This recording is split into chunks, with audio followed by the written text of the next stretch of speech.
Hey guys, how we doing? And welcome back to Lee's Slot Cars.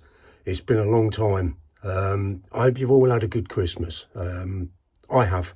I've had an absolutely amazing time, and it was capped off yesterday by a little trip to the rugby, which I really enjoyed as well. So yeah, it's been a good time. The problem with not being in the shed is that I have a lot of time thinking about what I'm going to do, and this could be dangerous. Thinking for me is a very, very dangerous thing because I've sort of gone back on everything I said before Christmas.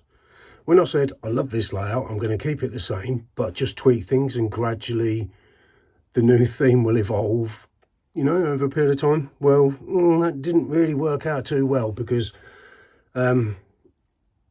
let's be honest, I've virtually scrapped the whole thing and started again. But there's a reason for it. And that is because my workspace that I had in here was quite small. It's a tiny little triangle, I don't know if you remember, at the end of the shed. And I needed more space for work because I spend a lot of time in the shed at the workbench. But I didn't want to compromise too much on track. So it's a difficult balance to get. So, well, let's show you what I'm thinking of doing, or actually what I've started doing, because I've reached the point of no return. So there's no going back from this. This is new layout. So this little section at the end is where my workbench used to be. Now, you're going to have to ignore the track because I was messing around with the track layout. The new work area is just here. And it's a lot bigger, it's a lot wider, so when you're messing around with sort of A1 sheets of foam board, it works a lot better. So I'm really happy with the work area. So it really means I'm this much short on the existing layout. Now I thought that I'd compensate for it by putting a hairpin in the end. And actually it's all right, it works, but it wasn't quite giving me what I wanted. And the more I thought about it, over the last week or so, the more I've decided to do something a bit more radical. This is approximately 3 foot in width, give or take.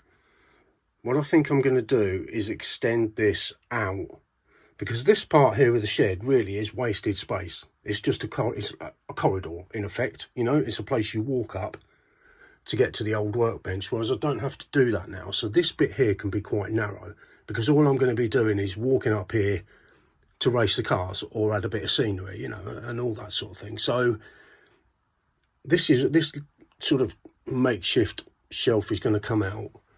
I'm taking the boards from the side off. I'm going to use that to extend this out by about a foot. Yeah, roughly a foot. And this will still give me a couple of foot, to walk up and down to do what I need. And unless I put on loads of weight, I should be all right. So what am I going to do today? I don't know how long I've got.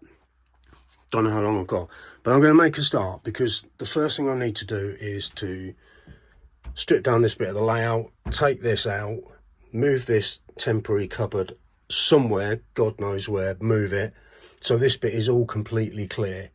And then I'm going to work on extending the timber frame out from underneath so I can pop these on top. So I'm going to do that, but that means the track's not going to be functional for a little while until I get the final design of the layout. And before I do that, I want to run a few laps with this that Father Christmas brought me. I've been after this car for ages. I saw somebody do a review on it, and I can't for the life of me remember who it was. It might have been Pete from Track Fans TV. I really can't remember, but I absolutely love it, and for two reasons really. Firstly, I love the Ford Escort, and I haven't got one, so that's good enough reason to get it. But also, I really, really love the livery on it. I love the green and gold. I think it's a smashing looking car. So I am going to run a few little laps around the track on that first of all, and then I'm going to get to work. So I'm going to crack on, and then I'll come back when I've done a bit more. This is proving to be tricky. All right, I've changed my mind about how I'm going to do this. I'm not going to go out another foot or so because it wasn't working. I was struggling to get the timber attached to the frame. It was all going to get quite complicated, and I really didn't want to have to pull the whole sub base apart to rebuild it. I really didn't want to do that. What I have done, and I'm really pleased with the way this has worked out, is I've extended the bit at the end. Before, it was quite a small bit and you just had a hairpin bend coming round, and now you've got a nice sort of sweeping curve, bit of an S shape as you come onto this section here. And I've done a few laps with the new Escort RSR, I have to say, which is a beauty. And it actually rides okay, it actually drives okay. So I'm quite happy with how it is. I need to mess around with some of these levels. I never really use these borders, but I think I am in this case, because when I get it all fixed, I've had to cut some slightly to fit it in there, but that's okay. Because then you can sort of drift round, and that'll be fun. That'll be good. That'll be a good part of the circuit, good part of the track. And so I think now I've pretty much decided on, this is annoying me, this level here. I've got to tweak that a bit. On what the track is going to be like. I need to now start thinking about scenery. A lot of the bits that I made before, I'm going to keep. I'm going to keep the merchandise, obviously the magnetic racing pieces. I'm going to keep that because I really like that. This end piece is going to go. I will use this raised terrace that I built. I put that over here, and although it looked quite good, it was a real pain in the arse because every time I reached over I knocked it, and so I don't think I'm going to bother with that. But I will use this as like a seating terrace outside a cafe of some sort. So for now I'm just going to run a few more cars around the track and just enjoy it, because there is a lot to do. I've got to take all this off, clear all the base. I mean, I've done most of it, and maybe give it a base coat of black or something, or green or other colour, and then decide what I'm keeping, decide where it's going to go. Not sure on the future of the car park, but I might keep some of it and adapt it because I think it looks pretty cool. But I don't know. I really don't know. This is completely, I'm a bit overwhelmed by the mess, if that makes sense. I can't sort of see through it at the minute. So I'm going to start getting rid of the stuff that I'm not going to keep, like this, which is a centrepiece for the hairpin bend that was down the bottom, and just try and startly get a little bit tidied up a bit, because I've got wires everywhere from where the lights were fitted. I've got to work out where I'm going to put the LED strip light, because that looks really effective. And one of my thoughts is raising the back straight and having pit garages underneath that with the LED strip light going in it right the way across, so it's all lit up. And I think I might be tempted to do that, but I'll never have a lot of success with elevated track sections. For some reason I just can't get them in the right place, so it flows, or there's too sharp a point, you know, when the slope meets the straight, and it needs to be gradual, and it's not that long a straight. So there's a lot of tittering about to do. So I'm going to have a little play and maybe clear some of the rubbish out of the way, because clear scenery gives a clear mind.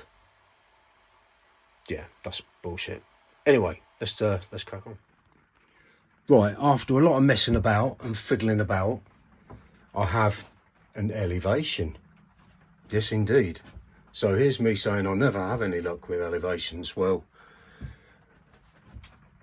I'm not going to speak too soon, but this one seems to be working for me, because I've tried it and all the cars seem to be going over it. They don't get stopped, they don't derail.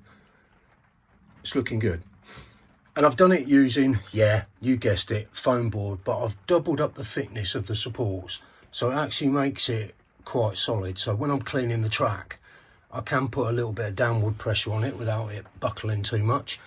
And here, as I say, you've got double thickness, so it's about 1 centimetre thick, which is quite sturdy. None of this is fixed in place as yet. Now this is a part of an old building that I made previously, and I can't even remember what it was, but it's going to form the structure of this garage just here. I've got this LED strip that's going to run from there, going all the way across, going across, so this will be illuminated. This section here will be something, don't know what, but it will be something.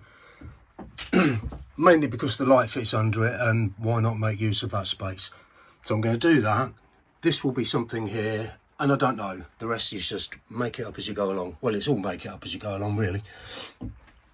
For the interior of this, because it's going to be quite fiddly to get out, I don't want to keep having to take the track off to work in it. So the interior I'm going to do on cardboard inserts that are folded, and they will then just slot in place around the edge, which means I can get a lot more detail on them. I can actually get it out on the workbench, do some really nice detailed work for the garage interiors, and probably similar with the floor as well. I'll probably do a sort of slot in piece of card that will go in there and stick that down. So those two garages will be done. This is all a bit rough and ready, so I'm not sure how I'm going to tackle this, but I will do at some point. Yeah, I've got a lot to do and not a great deal of time. Also, before I forget, I started doing this video before New Year's Eve, and of course it sort of overlaps. So Happy New Year, all you slot fans. There, I've said it. I've said Happy New Year. But joking apart, have a great New Year, everybody. Let's hope 2025 is a really good one. I know that 2024 has been good in places, not so good in other places, you know, and people have had their struggles this year, and they'll be ongoing as well. So, you know, let's look forward to a really positive 2025, guys, yeah? So I've got a lot of work to do now, and you know, the great thing about starting a new layout is that you have so much scope to do so much. You know, I mean, I've got all the stuff that Andy sent me, the 3D printed stuff, so I can get the floodlights put in. You know, the old container, I can get a cafe made out of that. So much stuff. This is going to keep me going, I'm going to say, for the next 12 months, but I know what I'm like, so yeah, don't hold your breath on that one. But I'm not going to do a lot more today because I'm quite tired. I had a bit of a late one last night. But I might just get that LED strip put in place, connected up, and then I can secure the roof to this. I think that's already glued in place. Yeah, it is. That's already secure. And just finalise these bits, because I've got to put an added support in there somewhere. But these will be little shops or something. They will be something. Something will go in there, and it will make use of having the LED strip going through it, and it will be lit up. It should look pretty cool. And that's something I started making ages ago, but I think I might have to scrap that. I don't know. I'm going to have a little play. I'm going to end this video here because I've got so much to do. There's enough content to keep me going for a long time, so I don't need to sort of chuck it all into this one. But I wanted to get something out there. I wanted to say Merry Christmas. I want to say Happy New Year, and keep doing all that fantastic content. All you guys that keep putting stuff up. My New Year's resolution is going to be to watch more videos, because I've really let it slip, and there's such good stuff out there. So Happy New Year, everyone. Thanks for watching. You all take care, my friends. Bye-bye now.